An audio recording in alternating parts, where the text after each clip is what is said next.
പാല് കൊടുത്തു കഴിഞ്ഞാൽ അമ്മ ആ കുഞ്ഞിൻ്റെ മോണ തന്നെ ഒന്ന് വൃത്തിയാക്കാനായിട്ട് ശ്രദ്ധിക്കുന്നത് പുതിയ പല്ലുകൾ വരുമ്പോൾ അത് കേടുവരാതെ നല്ലതായിട്ട് വരുന്നതിനെ സഹായിക്കുമെന്നാണ് ശാസ്ത്രീയമായിട്ട് കണ്ടെത്തിയിട്ടുള്ളത്. ടൂത്ത് പേസ്റ്റുകളുടെ പരസ്യത്തിൽ നമ്മൾ പലപ്പോഴും കാണുന്നു നീളത്തിൽ ഒരുപാട് ആ ബ്രഷിന്റെ നീളത്തിൽ മുഴുവനായിട്ട് പേസ്റ്റ് എടുക്കുന്നത് നമ്മൾ കാണാം. എന്നാൽ അങ്ങനെയൊന്നും പേസ്റ്റ് എടുക്കേണ്ട ആവശ്യമില്ല എന്നുള്ളതാണ് യാഥാർത്ഥ്യം. പല്ല് ക്ലീൻ ചെയ്താൽ പല്ലിന് നിറം വയ്ക്കുകയില്ല.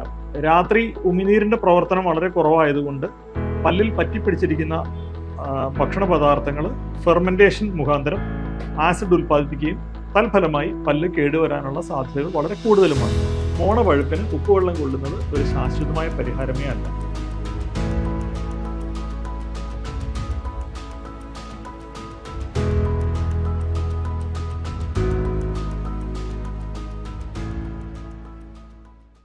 ഞാൻ ഡോക്ടർ സാമുവൽ എ ജോൺ, ദന്ത ഡോക്ടർമാരുടെ ഔദ്യോഗിക സംഘടനയായ ഇന്ത്യൻ ഡെന്റൽ അസോസിയേഷന്റെ പ്രസിഡന്റായി പ്രവർത്തിക്കുന്നു. എറണാകുളം ജില്ലയിൽ മുളന്തുരുത്തിയിൽ കഴിഞ്ഞ 24 വർഷമായി ദന്താരോഗ്യ രംഗത്ത് ദന്ത ഡോക്ടറായി സേവനമനുഷ്ഠിച്ചുകൊള്ളുന്നു.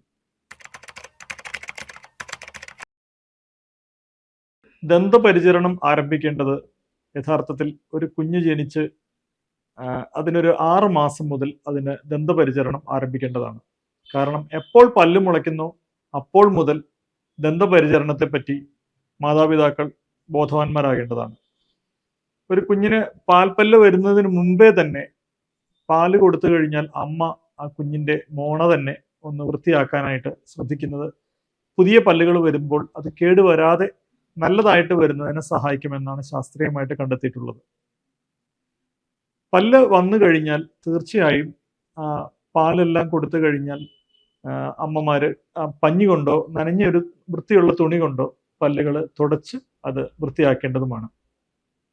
കുട്ടികളുടെ പല്ലുകൾ വരുന്ന മുറയ്ക്ക് ഏതാണ്ട് ആദ്യത്തെ 2-3 വർഷം പുതിയ പാൽപ്പല്ലുകൾ വരുന്ന ഒരു കാലഘട്ടമാണ്. ഈ കാലഘട്ടത്തിൽ അവരുടെ പാൽപ്പല്ലുകളുടെ സംരക്ഷണം വളരെ പ്രധാനപ്പെട്ടതാണ്. ഒരു 1.5 വയസ്സ് വരെ നമ്മൾക്ക് ഈ രീതിയിൽ ആദ്യം പറഞ്ഞ രീതിയിൽ അവർക്ക് ദന്തപരിചരണം കൊടുക്കാവുന്നതാണ്. 1.5 വയസ്സ് മുതൽ അവർക്ക് ചെറിയ ഫിംഗർ ബ്രഷ് എന്ന് പറയുന്ന നമ്മുടെ വിരലിൽ കയറ്റി തേക്കാവുന്ന ബ്രഷുണ്ട്. ആ തരം ബ്രഷ് ഉപയോഗിച്ച് ദന്ത ശുചീകരണം ആരംഭിക്കാവുന്നതാണ്. കുട്ടികൾ വലുതാവുന്ന മുറയ്ക്ക് ഈ ഫിംഗർ ബ്രഷിൽ നിന്നും ബേബി ബ്രഷിലേക്ക് നമ്മൾക്ക് അത് അപ്ഗ്രേഡ് ചെയ്യാവുന്നതാണ്. ഈ ബേബി ബ്രഷ് ഉപയോഗിക്കുമ്പോൾ നമ്മൾ പല്ല് തേക്കുന്ന സമയത്ത് തന്നെ കുട്ടികൾ പല്ല് തേക്കാനായിട്ട് അവരെ നമ്മൾ പ്രോത്സാഹിപ്പിക്കേണ്ടതും കാണിച്ചു കൊടുക്കേണ്ടതുമാണ്. മുമ്പിലെ പല്ല് പലപ്പോഴും നമ്മളെല്ലാം തേക്കും, പക്ഷെ കുഞ്ഞുങ്ങൾ അവരുടെ അണപ്പല്ലുകളാണ് പലപ്പോഴും കേടുവരാൻ കൂടുതൽ സാധ്യത. അതുകൊണ്ട് പല്ല് തേപ്പിക്കുമ്പോൾ അണപ്പല്ല് കൂടി തേപ്പിക്കേണ്ടത് വളരെ അത്യാവശ്യമാണ്.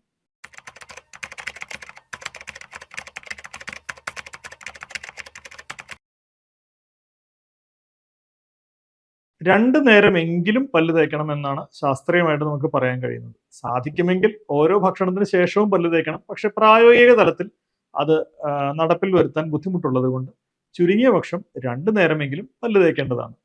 എന്നാൽ നമ്മൾ എല്ലാവരും തന്നെ ഒരു ശീലം എന്നുള്ള നിലയ്ക്ക് രാവിലെ പല്ല് തേക്കാൻ മറക്കാറില്ല. അതേസമയം രാത്രി കാലങ്ങളിൽ നമ്മൾ പലപ്പോഴും പല്ല് തേക്കുന്ന ഒരു ശീലം പലർക്കും ഇല്ല എന്നുള്ളതാണ് വാസ്തവം.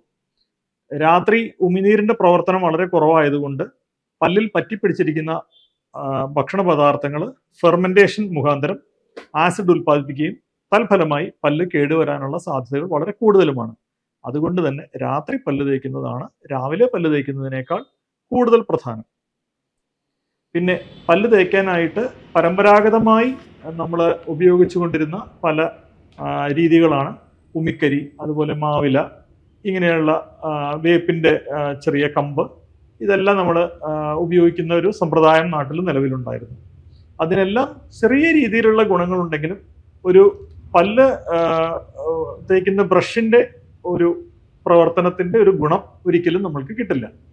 അപ്പോൾ അതുകൊണ്ട് നമ്മൾ ശാസ്ത്രീയമായ പല്ല് തേക്കാനായിട്ട് ടൂത്ത് ബ്രഷും പേസ്റ്റും തന്നെ ഉപയോഗിക്കേണ്ടതാണ്. നാക്ക് വടിക്കുക എന്നൊരു ശീലം പണ്ടുകാലം മുതലേ ഉണ്ട്. പച്ച ഈർക്കലി വളച്ചാണ് പണ്ട് കാലങ്ങളിലൊക്കെ നാക്ക് വടിച്ചിരുന്നത്.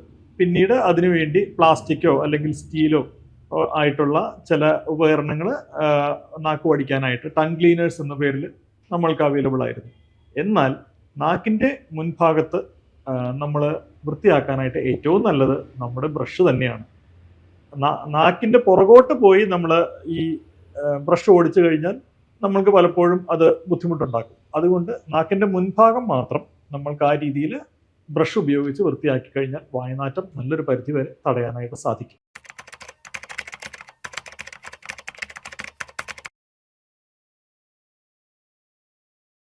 നാലോ അഞ്ചോ നിരകളുള്ള ഒരു ബ്രഷാണ് ഏറ്റവും നല്ല ബ്രഷ്. ഇത് പറയുന്നതിൻ്റെ കാരണം വളരെ വില കുറഞ്ഞ 2 നിരയുള്ള ബ്രഷും 3 നിരയുള്ള ബ്രഷും ഒക്കെ നമ്മൾക്ക് പണ്ട് മാർക്കറ്റിലുണ്ടായിരുന്നു. എന്നാൽ 4 നിരയോ 5 നിരയോ ഉള്ള ബ്രഷാണ് ഏറ്റവും നല്ലത്.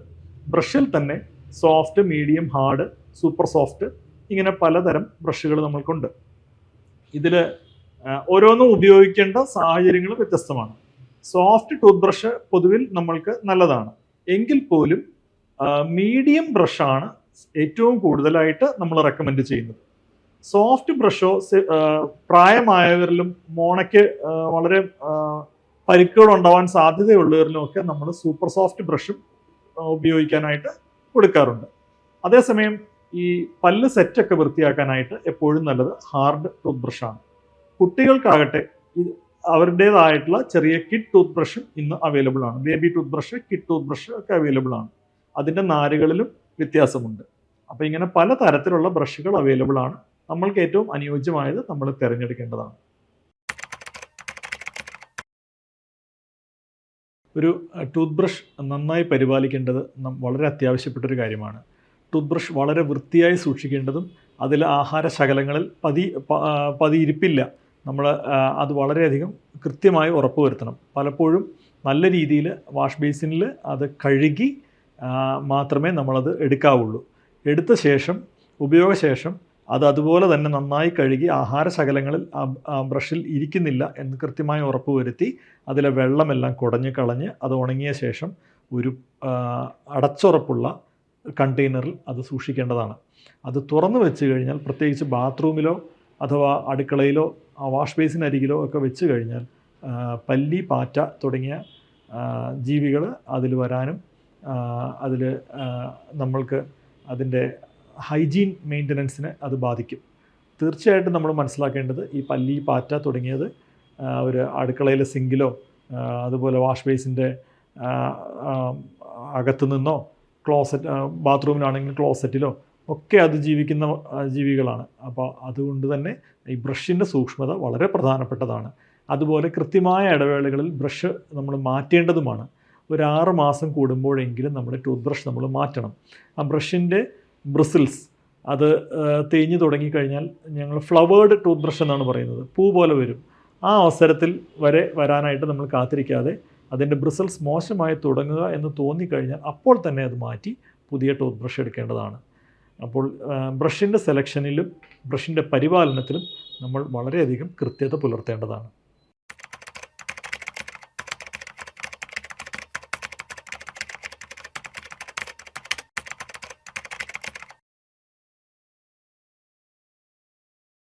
ടൂത്ത് പേസ്റ്റുകളുടെ പരസ്യത്തിൽ നമ്മൾ പലപ്പോഴും കാണുന്നു, നീളത്തിൽ ഒരുപാട് ആ ബ്രഷിൻ്റെ നീളത്തിൽ മുഴുവനായിട്ട് പേസ്റ്റ് എടുക്കുന്നത് നമ്മൾ കാണാം. എന്നാൽ അങ്ങനെയൊന്നും പേസ്റ്റ് എടുക്കേണ്ട ആവശ്യമില്ല എന്നുള്ളതാണ് യാഥാർത്ഥ്യം. ഒരു പയറുമണിയുടെ അത്രയും മാത്രമേ പേസ്റ്റിൻ്റെ ആവശ്യമുള്ളൂ. ആ പേസ്റ്റ് എടുക്കേണ്ടത് തന്നെ ബ്രഷിൻ്റെ അകത്തേക്കാണ്. എന്നാൽ മാത്രമേ അത് ഓരോ ലെയറായിട്ട് പതിഞ്ഞ് വരുള്ളൂ. അല്ല എന്നുണ്ടെങ്കിൽ പേസ്റ്റ് വെറുതെ വേസ്റ്റ് ആവുക എന്നുള്ളതല്ലാതെ നമ്മൾക്കതിൻ്റെ പ്രയോജനം കിട്ടില്ല. പിന്നെ പേസ്റ്റിൻ്റെ ഫ്ലൂറൈഡിൻ്റെ അളവനുസരിച്ച് അതിനെ നമുക്ക് തരംതിരിക്കാം. ഏറ്റവും ചെറിയ കുട്ടികൾക്ക് നമ്മൾ പല്ല് തേക്കാനായിട്ട് ഫ്ലൂറൈഡ് ഇല്ലാത്ത പേസ്റ്റുകളും അവൈലബിൾ ആണ്. പിന്നെ ലോ ഫ്ലൂറിഡേറ്റഡ് പേസ്റ്റുകളും അവൈലബിൾ ആണ്. നമ്മൾ കുട്ടികൾ തുപ്പാൻ ആവുന്നവരെ അവർക്ക് ലോ ഫ്ലൂറിഡേറ്റഡ് പേസ്റ്റ് മാത്രമേ നമ്മൾ കൊടുക്കാവുള്ളൂ. അതുപോലെ ആ ഒരു പ്രായം അവർ കുലുക്കൊഴിഞ്ഞ് തുപ്പാനൊക്കെ സാധിക്കും. അത് പേസ്റ്റ് തിന്നില്ല എന്നുള്ള ഉറപ്പ് വരുത്തുന്ന പ്രായത്തിൽ മാത്രമേ നമ്മൾ കുറച്ചുകൂടെ ഫ്ലൂറൈഡിൻ്റെ അളവ് കൂടിയ ടൂത്ത് പേസ്റ്റുകൾ തിരഞ്ഞെടുക്കാവുകയുള്ളൂ. മുതിർന്നവർക്ക് കൊടുക്കുന്ന പേസ്റ്റ് ഒരിക്കലും കുട്ടികൾക്ക് കൊടുക്കരുത്. അവർ ആ പേസ്റ്റ് ഭക്ഷിക്കാനും സാധ്യതയുണ്ട്. അതുപോലെ തന്നെ പുളിപ്പിന് പ്രത്യേകമായിട്ട് പേസ്റ്റുകൾ ഇന്ന് അവൈലബിൾ ആണ്. അതിൻ്റെ ചില പരസ്യങ്ങൾ പോലും തെറ്റിദ്ധാരണാജനകമാണ്. കാരണം പല്ലുപുളിപ്പിന് എന്ന് പറഞ്ഞ് അതൊരു ചികിത്സയുടെ ഭാഗമായി പുളിപ്പ് മാറും എന്നുള്ള ഒരു തെറ്റിദ്ധാരണ തരുന്ന തരത്തിലുള്ള പരസ്യങ്ങൾ ഇന്ന് പലപ്പോഴും നമുക്ക് കാണാം. എന്നാൽ ഒരു ഡെന്റിസ്റ്റിന്റെ കൃത്യമായ നിർദ്ദേശപ്രകാരം മാത്രമേ ആ പേസ്റ്റ് ഉപയോഗിക്കാവുള്ളൂ. കാരണം പുളിപ്പ് ശാശ്വതമായിട്ട് പരിഹരിക്കാൻ പുളിപ്പിന്റെ പേസ്റ്റിന് കഴിയില്ല എന്നുള്ളതാണ് സത്യാവസ്ഥ.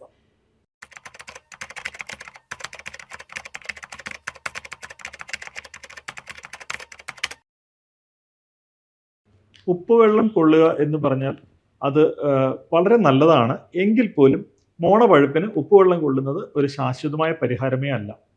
ആദ്യമേ തന്നെ ഒരു കൃത്യമായ ഇടവേളകളിൽ ദന്ത ഡോക്ടറെ കണ്ട് എന്തുകൊണ്ടാണ് മോണപഴുപ്പ് ഉണ്ടാകുന്നത് എന്ന് നമ്മൾ പരിശോധിക്കേണ്ടതാണ്. പലപ്പോഴും മോണയിൽ അടിഞ്ഞുകൂടുന്ന പ്ലാക്ക്, കാൽക്കുലസ് തുടങ്ങിയ വസ്തുക്കളാണ് മോണപഴുപ്പിലേക്ക് നയിക്കുന്നത്. അപ്പോൾ കൃത്യമായ ഇടവേളകളിൽ ദന്ത ഡോക്ടറെ കണ്ട് പല്ല് ക്ലീൻ ചെയ്ത് അതിനുശേഷം മാത്രമേ നമ്മൾ ഇതിനൊരു ശാശ്വതമായ ഒരു പരിഹാരമാവുന്നുള്ളൂ.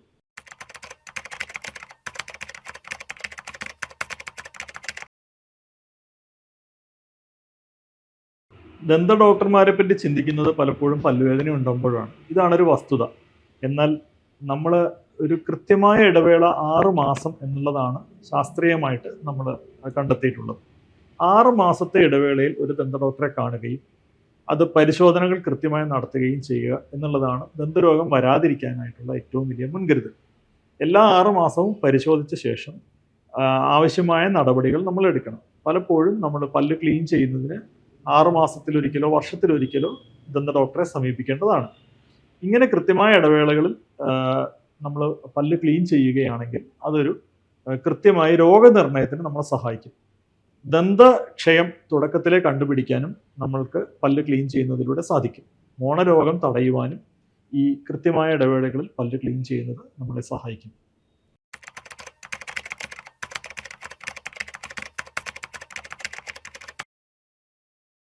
പല്ല് ക്ലീൻ ചെയ്യുമ്പോൾ ഒരിക്കലും ഇനാമൽ നഷ്ടപ്പെടില്ല എന്നുള്ളതാണ് അതിൻ്റെ വസ്തുത. കാരണം പല്ല് ക്ലീൻ ചെയ്യാനായിട്ട് റോട്ടറി ഇൻസ്ട്രുമെന്റ്സ് അഥവാ ഡ്രില്ലിംഗ് ഇൻസ്ട്രുമെന്റ്സ് ഒന്നും തന്നെ നമ്മൾ ഉപയോഗിക്കുന്നില്ല. അതിന് അൾട്രാസൗണ്ട് വൈബ്രേഷൻസ് ആണ് നമ്മൾ ഉപയോഗപ്പെടുത്തുന്നത്. അൾട്രാസോണിക് ക്ലീനേഴ്സ് ആണ്, വൈബ്രേറ്റിംഗ് ഇൻസ്ട്രുമെന്റ്സ് ആണ് നമ്മൾ പല്ല് ക്ലീൻ ചെയ്യാനായിട്ട് ഉപയോഗിക്കുന്നത്. പക്ഷേ പല്ല് ക്ലീൻ ചെയ്യുമ്പോൾ ഇനാമൽ ഇല്ലാത്ത ഭാഗത്ത് ആ ഉപകരണം തട്ടുമ്പോൾ ചിലപ്പോൾ പുളിപ്പുണ്ടാകാം. എന്നാൽ അത് ഇനാമൽ നഷ്ടപ്പെടുത്താൻ ഒരിക്കലും ഒരു കാരണമാകുന്നില്ല. ആ ഉപകരണം ഉപയോഗിച്ചാൽ ഒരിക്കലും നമ്മുടെ ഉള്ള നല്ല ഇനാമൽ നഷ്ടപ്പെടുകയില്ല, അഴുക്ക് പോവുക മാത്രമേ ഉള്ളൂ. ക്ലീനിങ്ങിന് ശേഷം അഥവാ ക്ലീനിങ്ങും പോളിഷിങ്ങും ചെയ്ത ശേഷം നമ്മൾ പുളിപ്പിനായിട്ടുള്ള പേസ്റ്റുകൾ കൊടുക്കാറുണ്ട് പേഷ്യൻസിന്.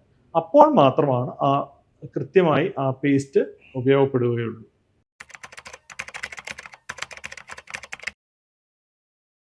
പല്ല് ക്ലീൻ ചെയ്താൽ പല്ലിന് നിറം വയ്ക്കുകയില്ല, പുതിയതായി നിറം വയ്ക്കുകയില്ല. പല്ലിന് എന്താണോ സ്വാഭാവികമായിട്ടുള്ള നിറം, ആ നിറം ലഭിക്കും. പല്ലിന് എല്ലാവരുടെയും പല്ലുകൾ ഒരുപോലെ വെളുത്തതല്ല. നമ്മളെല്ലാവരും ഒരുപോലെ വെളുത്തതോ കറുത്തതോ അല്ലാത്തതുപോലെ തന്നെ പല്ലിനും സ്വാഭാവികമായ നിറവ്യത്യാസങ്ങളുണ്ട്. ചാരനിറം മുതൽ ചെറിയ തവിട്ട് നിറം വരെ നല്ല വെള്ളപ്പല്ലുകളുള്ളവരുമുണ്ട്. അപ്പോൾ അങ്ങനെ ഒരു പല തരത്തിലുള്ള ഷെയ്ഡുകൾ പല്ലിനുണ്ട്. അപ്പോൾ എന്താണോ നമ്മളുടെ പല്ലിൻ്റെ സ്വാഭാവികമായ നിറം അത് കൃത്യമായിട്ട് കൊണ്ടുവരാനായിട്ട് നമുക്ക് ക്ലീനിങ്ങിലൂടെ സാധിക്കും.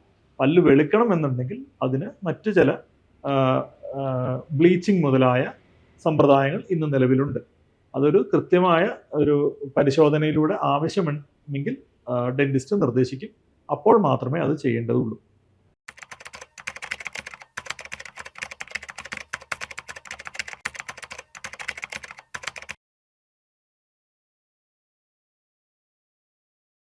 കുട്ടികളുമായി വരുന്ന മാതാപിതാക്കൾ പലപ്പോഴും അവരുടെ പാൽപ്പല്ലുകളെ പറ്റി അല്ലെങ്കിൽ അതിൻ്റെ പ്രാധാന്യത്തെപ്പറ്റി അജ്ഞരാണ് എന്നുള്ളതാണ് ഒരു വസ്തുത. ഈ പാൽപ്പല്ലുകൾ വന്നു തുടങ്ങുന്ന പ്രായം മുതൽ അത് പൊഴിഞ്ഞു പോകുന്ന പ്രായം വരെ കൃത്യമായി അത് നിലനിർത്തേണ്ടത് വളരെ അത്യാവശ്യമാണ്. പാൽപ്പല്ലുകളുടെ നിലനിൽപ്പ് പുതിയ പല്ലുകൾ വരുന്നതിനെ, അതിൻ്റെ സ്ഥാനം, അതിൻ്റെ ക്രമം, ഇതിനെല്ലാം ബാധിക്കും. പുതിയ പല്ലുകൾ കൃത്യമായ സ്ഥാനത്ത് കൃത്യമായ സമയത്ത് വരേണ്ടത് വളരെ അത്യാവശ്യമാണ്. അതുപോലെ തന്നെ പാൽപ്പല്ലുകൾ ഉണ്ടെങ്കിൽ മാത്രമേ വളർച്ചയുടെ പ്രായത്തിൽ കുട്ടികൾക്ക് നല്ല പോഷകാഹാരങ്ങൾ നന്നായി ചവച്ചരച്ച് കഴിച്ച് നല്ല ദഹനം ഉണ്ടാവുകയുള്ളൂ. അപ്പോൾ പാൽപ്പല്ലുകൾ നിലനിർത്തേണ്ടത് വളരെ അത്യാവശ്യപ്പെട്ട കാര്യമാണ്. പാൽപ്പല്ലുകളിൽ ഉണ്ടാകുന്ന കേടുകൾ കൃത്യമായ സമയത്ത് കണ്ടെത്തി ചികിത്സിച്ച് അത് നിലനിർത്തേണ്ടത് മാതാപിതാക്കൾ പ്രത്യേകം ശ്രദ്ധിക്കണം.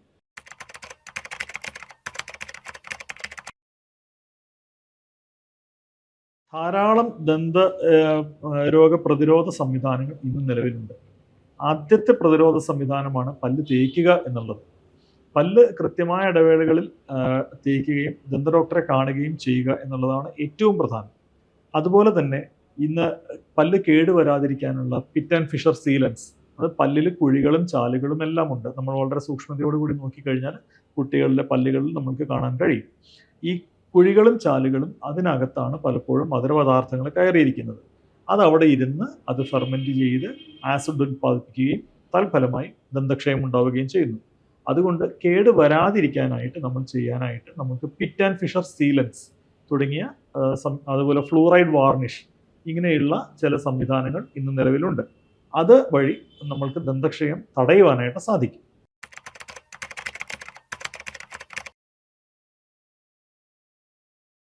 എങ്ങനെയാണ് ഒരു കുട്ടിയുടെ ദന്തനിര വളർന്നു വരുന്നത് എന്നുള്ളത് നമ്മളൊരു 6 വയസ്സ് മുതൽ നിരീക്ഷിക്കേണ്ടതാണ്. എന്നാൽ പലപ്പോഴും കുട്ടികളുടെ ദന്തനിര ക്രമീകരിക്കേണ്ടത് ഒരു 10-15 വയസ്സായതിനു ശേഷം മാത്രം മതി എന്നുള്ള ഒരു അറിവാണ് പൊതു സമൂഹത്തിലുള്ളത്. അങ്ങനെയല്ല. അവരുടെ വളരുന്ന പല്ലുകളും അതുപോലെ തന്നെ മോണയും ശരിയായ രീതിയിലാണോ വളരുന്നത്, അതെല്ലാം കൃത്യമായിട്ട് ഉള്ള നിരയിലേക്കാണോ വരുന്നത് എന്ന് നമ്മൾ ഒരു ഡെന്റിസ്റ്റിനെ കൊണ്ട് കാണിക്കേണ്ടതാണ്. ഡെന്റിസ്റ്റിന് മാത്രമേ കൃത്യമായി അത് നിർണ്ണയിച്ച് ആവശ്യമായ മുൻകരുതലുകൾ എടുക്കാൻ സാധിക്കുകയുള്ളൂ. അപ്പോൾ 12-13 വയസ്സിന് ശേഷം കമ്പിയിട്ടാൽ മതി എന്നുള്ളത് ഒരു പൊതു അറിവാണെങ്കിൽ പോലും നമ്മൾക്ക് പല കാര്യങ്ങളിലും വലിയ അപകടത്തിലേക്ക് പോകുന്നതിന് മുമ്പേ തന്നെ കണ്ടെത്തി ചികിത്സിക്കാനുള്ള സംവിധാനങ്ങൾ ഇന്ന് നിലവിലുണ്ട്.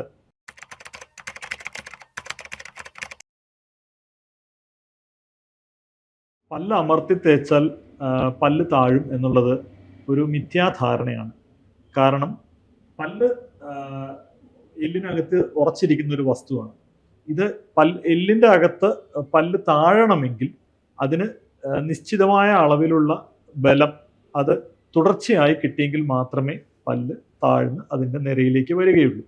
അതെല്ലാം ഒരു ദന്തക്രമീകരണ ചികിത്സയിലൂടെ മാത്രമേ സാധിക്കുകയുള്ളൂ.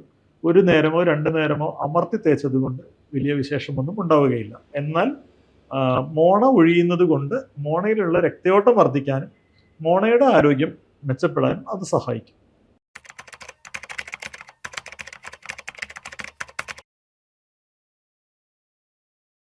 ദന്ത ചികിത്സയ്ക്ക് ഇന്ന് ആധുനികമായ ഒരുപാട് രീതികൾ നിലവിൽ വന്നിട്ടുണ്ട്.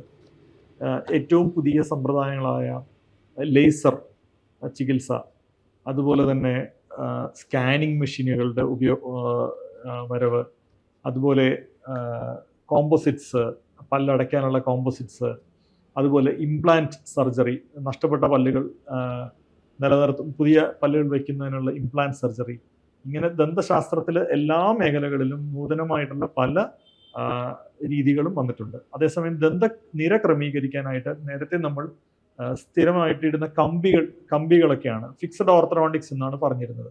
ഈ ഫിക്സഡ് ഓർത്തഡോണ്ടിക്സ് അത് കൂടുതൽ വികസിച്ച് ഇപ്പോൾ നമുക്ക് ഇൻവിസലൈൻ അല്ലെങ്കിൽ നമ്മൾക്ക് വിസിബിൾ അല്ലാത്ത ഇൻവിസിബിൾ ആയിട്ടുള്ള ചില പുതിയ വസ്തുക്കൾ ഉപയോഗിച്ച് നമ്മൾക്ക് ദന്തനിര ക്രമീകരിക്കാവുന്നതാണ്. അത് പരമ്പരാഗത രീതിയിൽ നമ്മൾ ദന്തനിര ക്രമീകരിക്കുന്ന ചികിത്സയേക്കാൾ വേദനരഹിതവും ആളുകൾക്ക് വളരെ സൗകര്യപ്രദവുമാണ്. പല്ലടയ്ക്കേണ്ടത് എപ്പോഴാണ് എന്നുള്ള ഒരു സംശയം പല ആളുകൾക്കുമുണ്ട്. പല്ലടയ്ക്കേണ്ടത് കൃത്യമായും ഏറ്റവും നേരത്തെ തന്നെ എന്നുള്ളതാണ് അതിനുള്ള ഉത്തരം. അതുകൊണ്ടാണ് 6 മാസത്തെ ഇടവേളയിൽ ദന്ത ഡോക്ടറെ കാണണമെന്ന് പറയുന്നത്. എത്ര ഏർലി സ്റ്റേജിൽ നമ്മൾക്ക് കേട് കണ്ടുപിടിക്കാൻ പറ്റുമോ അത്രയും പല്ലിനുണ്ടാകുന്ന പരിക്ക് നമുക്ക് കുറയ്ക്കാനായിട്ട് സാധിക്കും. അത്രയും നമ്മുടെ പല്ലിനെ നമ്മൾക്ക് പ്രിസർവ് ചെയ്യാനായിട്ട് സാധിക്കും. പല്ലിൻ്റെ ഇനാമൽ ഒരിക്കൽ നഷ്ടപ്പെട്ടാൽ അത് രണ്ടാമത് ഉണ്ടാവുന്ന ഒരു അവയവമല്ല. അതുകൊണ്ട് എത്രയും നേരത്തെ തന്നെ ദന്തക്ഷയം നമ്മൾ ചികിത്സിക്കേണ്ടതാണ്. റൂട്ട് കനാൽ ചികിത്സയിൽ ദന്തക്ഷയം മൂലം പല്ലിൻ്റെ ഏറ്റവും നടുക്കുള്ള അവയവമായ പൾപ്പ്, ഈ പൾപ്പാണ് പല്ലിന് ജീവൻ നൽകുന്നത്. ആ ജീവാംശം ഉള്ള ഭാഗത്തേക്ക് കേട് വന്നു കഴിയുമ്പോൾ അത് ആ പല്ലിനെ പല്ലുവേദന ഉണ്ടാക്കാനായിട്ടൊരു കാരണമാകുന്നു. ആ സമയത്ത് പല്ലിനെ നിലനിർത്താനായിട്ട് നമ്മൾ ചെയ്യുന്ന ഒരു ചികിത്സയാണ് root canal treatment. Root canal treatment വഴി കേടുവന്ന പൾപ്പ് നമ്മൾ പല്ലിൻ്റെ വേരുകളിൽ നിന്ന് നീക്കം ചെയ്ത് അവിടെ കൃത്യമായ രീതിയിലുള്ള മരുന്നുകളെല്ലാം വെച്ച് ആ പല്ലിനെ നമ്മൾ സംരക്ഷിക്കുന്നു. ജീവനുള്ള ഒരു പല്ലാണ് എങ്കിൽ പോലും അതിൻ്റെ ജീവൻ നഷ്ടപ്പെട്ട് കഴിഞ്ഞാലും ആ പല്ല് റൂട്ട് കനാൽ ചികിത്സയിലൂടെ നമുക്ക് നിലനിർത്താനായിട്ട് സാധിക്കും.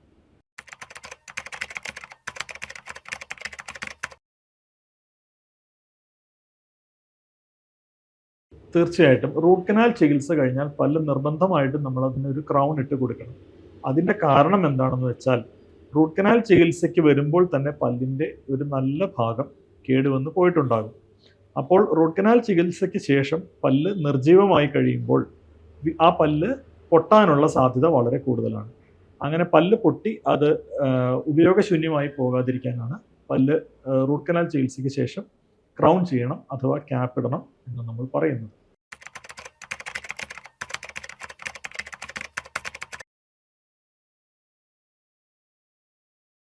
ഇപ്പോൾ നമ്മൾ പറഞ്ഞ റൂട്ട് കനാൽ ചികിത്സ അത്യാവശ്യമാണോ എന്നറിയാൻ പോലും നമ്മൾക്ക് ഒരു എക്സ്റേ വളരെ അത്യാവശ്യമാണ്. അതുപോലെ തന്നെ നൂതന ചികിത്സാ രീതികളെല്ലാം ചികിത്സാ രീതികൾ നമ്മൾ അവലംബിക്കുമ്പോൾ അതിന് കൃത്യമായ രോഗനിർണയം ആവശ്യമാണ്. ഈ രോഗനിർണയത്തിലേക്ക് നമ്മൾക്ക് വരാനായിട്ട് നമ്മളെ സഹായിക്കുന്നതാണ് എക്സ്റേയും സ്കാനും. ആവശ്യമായ അവസരങ്ങളിൽ ഡെന്റിസ്റ്റിൻ്റെ നിർദ്ദേശപ്രകാരം നമ്മൾ സ്കാനിങ്ങും എക്സ്റേകളും എടുക്കേണ്ടതാണ്.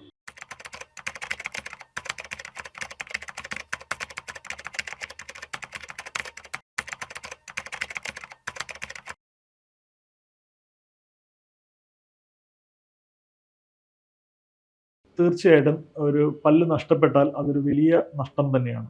ആ സ്ഥാനത്തേക്ക് നേരെ എതിർവശത്തുള്ള പല്ല് ഇറങ്ങി വരാനും പല്ലിൻ്റെ ദന്തനിര തെറ്റാനും വളരെയധികം സാധ്യതയുണ്ട്.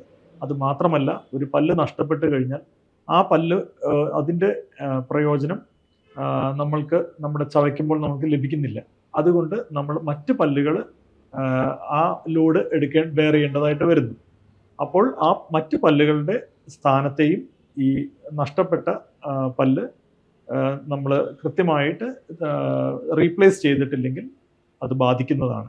അതുകൊണ്ട് തീർച്ചയായിട്ടും ഒരു പല്ല് നഷ്ടപ്പെട്ടാൽ പുതിയൊരു വെപ്പ് പല്ല് നമ്മൾ വെക്കേണ്ടതാണ്. വെപ്പ് പല്ല് വെക്കുന്നതിന് നമുക്ക് പലതരം രീതികളുണ്ട്. എടുക്കാവുന്ന രീതിയിലുള്ള വെപ്പ് പല്ലുകളാണ് മുമ്പുണ്ടായിരുന്നത്. ഇപ്പോൾ നമ്മൾക്ക് സ്ഥിരമായിട്ട് വെക്കാവുന്ന പല്ലുകളുണ്ട്. അതിൽ തന്നെ ഏറ്റവും നൂതനമായ സമ്പ്രദായമാണ് ഇംപ്ലാന്റ് സർജറി വഴിയുള്ള വെപ്പ് പല്ല് വയ്ക്കുന്ന രീതി. ഇംപ്ലാന്റ് സർജറിയിൽ നമ്മുടെ പല്ല് പോയ സ്ഥാനത്ത് പുതിയൊരു പല്ല് കൃത്യമായി വരികയാണ്. അത് വെക്കുമ്പോൾ അടുത്തുള്ള പല്ലുകളെ ഒന്നും അത് ബാധിക്കുന്നില്ല. ഏറ്റവും നല്ലൊരു സമ്പ്രദായമാണ് ഇംപ്ലാന്റ് സർജറി. അപ്പോൾ ഇങ്ങനെ നമുക്ക് പലതരത്തിൽ വെപ്പ് പല്ലുകൾ വെക്കാനായിട്ട് സാധിക്കും.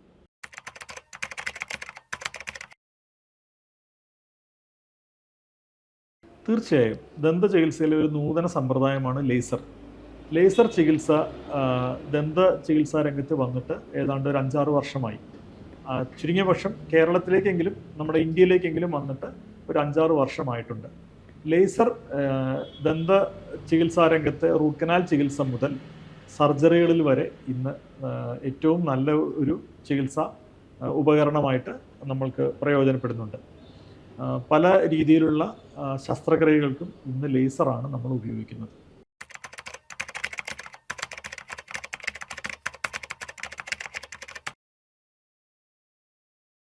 ദന്ത ചികിത്സയ്ക്ക് ഇത്രയധികം ചിലവ് വരാനുള്ള ഒന്നാമത്തെ കാരണം, നമ്മൾ പണ്ട് പല്ല് പറിക്കുക അല്ലെങ്കിൽ ഒരു പല്ല് അടയ്ക്കുക, പരമാവധി ഒരു വെപ്പ് പല്ല് വയ്ക്കുക, ഊരിയെടുക്കാവുന്ന രീതിയിലുള്ള വെപ്പ് പല്ല് വയ്ക്കുക, ഇതായിരുന്നു ആകെ ഉണ്ടായിരുന്ന ചികിത്സ. എന്നാൽ ഇന്ന് നമ്മൾക്ക് പല്ല് നിലനിർത്താനായിട്ടുള്ള ചികിത്സകളാണ് കൂടുതൽ നമ്മൾ പ്രയോഗത്തിലുള്ളത്. ആയതുകൊണ്ട് തന്നെ അതിനുള്ള സാങ്കേതിക വിദ്യകളും അതിനുള്ള ഉപകരണങ്ങളും അതിനുള്ള മരുന്നുകളും വളരെ വിലയേറിയതും പലതും തന്നെ വിദേശ രാജ്യങ്ങളിൽ നിന്ന് വരുന്നതുമാണ്.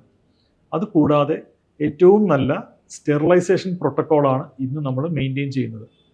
പണ്ടത്തെക്കാൾ ഒക്കെ സാംക്രമിക രോഗങ്ങളെപ്പറ്റി ബോധമുള്ളത് കൊണ്ട് തന്നെ എല്ലാ ദന്താശുപത്രികളിലും അങ്ങേയറ്റത്തെ സൂക്ഷ്മതയോടുകൂടിയാണ് ഈ കാര്യങ്ങളെല്ലാം കൈകാര്യം ചെയ്യുന്നത്. അപ്പോൾ ഇതിൻ്റെ ഉപകരണങ്ങളുടെയും അതുപോലെ തന്നെ മരുന്നുകളുടെയും എല്ലാം ക്രമാതീതമായ വില വർധനവ് ചികിത്സാ ചെലവിലും പ്രതിഫലിക്കുന്നു എന്നുള്ളത് ഒരു യാഥാർത്ഥ്യമാണ്.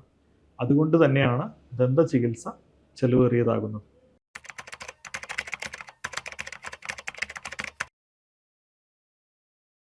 മാർച്ച് 6 ആണ് ലോക വേൾഡ് ഡെന്റിസ്റ്റ് ഡേ, അഥവാ ലോകത്തുള്ള എല്ലാ ഡെന്റിസ്റ്റിൻ്റെയും ഒരു ദിവസമായിട്ട് ആചരിക്കപ്പെടുന്നത്. അമേരിക്കയിലുള്ള ജോൺ ഗ്രീൻഫീൽഡ് എന്ന ഡെന്റിസ്റ്റ് ആദ്യമായി തൻ്റെ ചികിത്സയിൽ പല്ലടയ്ക്കാനായിട്ടുള്ള ഒരു സമ്പ്രദായം, ഒരു റോട്ടറി ഇൻസ്ട്രുമെൻ്റ് കണ്ടെത്തിയത് ആ ദിവസമാണ്. അപ്പോൾ ആ ഉപകരണം ഉപയോഗിച്ച് അദ്ദേഹം തൻ്റെ അമ്മയുടെ തയ്യൽ മെഷീൻ മോഡിഫൈ ചെയ്താണ് അദ്ദേഹം ഈ ഉപകരണം കണ്ടെത്തിയത്.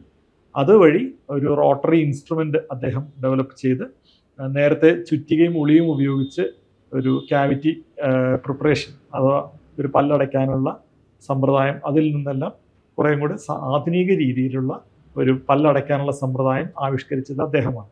അപ്പോൾ ഇത് കണ്ട് അമേരിക്കൻ പ്രസിഡന്റ് അദ്ദേഹത്തെ അഭിനന്ദിച്ചുകൊണ്ട് ഈ ദിവസം ഡെന്റിസ്റ്റ് ഡേ ആയിട്ട് പ്രഖ്യാപിക്കുകയായിരുന്നു. അതാണ് വേൾഡ് ഡെന്റിസ്റ്റ് ഡേയുടെ പ്രത്യേകത.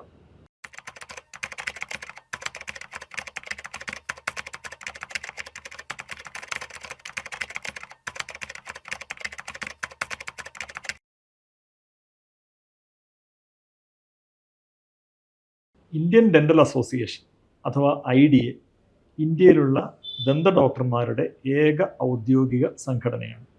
ഏതാണ്ട് 1,00,000-ലധികം ദന്ത ഡോക്ടർമാർ ഇന്ത്യൻ ഡെൻ്റൽ അസോസിയേഷനിൽ അംഗങ്ങളായിട്ടുണ്ട്. അതിൻ്റെ എല്ലാ സംസ്ഥാനങ്ങളിലുമുള്ള ശാഖ പോലെ തന്നെ കേരളത്തിലും ഇന്ത്യൻ ഡെൻ്റൽ അസോസിയേഷൻ പ്രവർത്തിക്കുന്നു. കേരളത്തിലെ IDA ഏതാണ്ട് 10,000-ലധികം ദന്ത ഡോക്ടർമാർ ഉൾക്കൊള്ളുന്ന ഒരു സംഘടനയാണ്. ഈ 10,000-ലധികം ദന്ത ഡോക്ടർമാർ 39 ബ്രാഞ്ചുകളിലായിട്ടാണ് നിലകൊള്ളുന്നത്. IDA എന്ന മഹാപ്രസ്ഥാനത്തിന് ഒരുപാട് ഉദ്ദേശ ലക്ഷ്യങ്ങളുണ്ട്. ദന്ത ഡോക്ടർമാരുടെ ഒരു അഭിവൃദ്ധിയും അതുപോലെ തന്നെ സമൂഹത്തിൽ ദന്ത ഡോക്ടർമാർക്ക് അവരുടെ പ്രവർത്തനങ്ങൾ എത്തിക്കാനും ഒക്കെ ഉള്ള ഒരു സംഘടനയാണ് ഇന്ത്യൻ ഡെൻ്റൽ അസോസിയേഷൻ.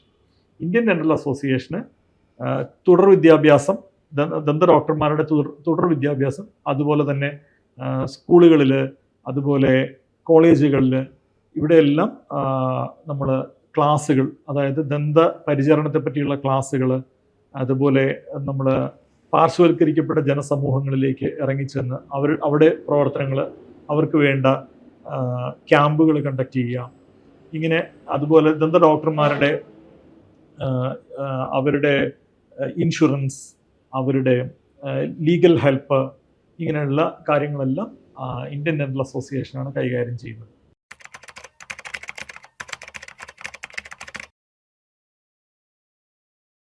പണ്ട് കാലങ്ങളിൽ നമ്മൾക്കൊരു ഫാമിലി ഡോക്ടർ എന്നൊരു കൺസെപ്റ്റ് ഉണ്ടായിരുന്നു.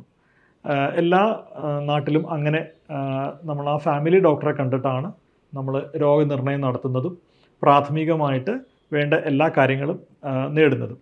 അതുപോലെ തന്നെ നമ്മൾക്കെല്ലാം ഒരു ഫാമിലി ഡോക്ടർ ഡെൻറ്റിസ്റ്റ് ഉണ്ടാകേണ്ടത് വളരെ അത്യാവശ്യമാണ്. ആ ഡോക്ടർ നിങ്ങളുടെ അടുത്ത് ചെല്ലുമ്പോൾ നിങ്ങൾക്ക് എന്താണോ നിങ്ങളുടെ ആവശ്യം കൃത്യമായിട്ട് എന്നുള്ളത് ആ ദന്ത ഡോക്ടർ നിങ്ങൾക്ക് പറഞ്ഞു തരും. ഒരു സ്പെഷ്യലിസ്റ്റിൻ്റെ സേവനം ആവശ്യമാണെങ്കിൽ അത് നിങ്ങൾക്ക് കൃത്യമായി ചൂണ്ടിക്കാണിക്കാൻ ഒരു ദന്ത ഡോക്ടർക്ക്, അടിസ്ഥാനപരമായ ഒരു BDS ദന്ത ഡോക്ടർക്കാണ് സാധിക്കുന്നത്.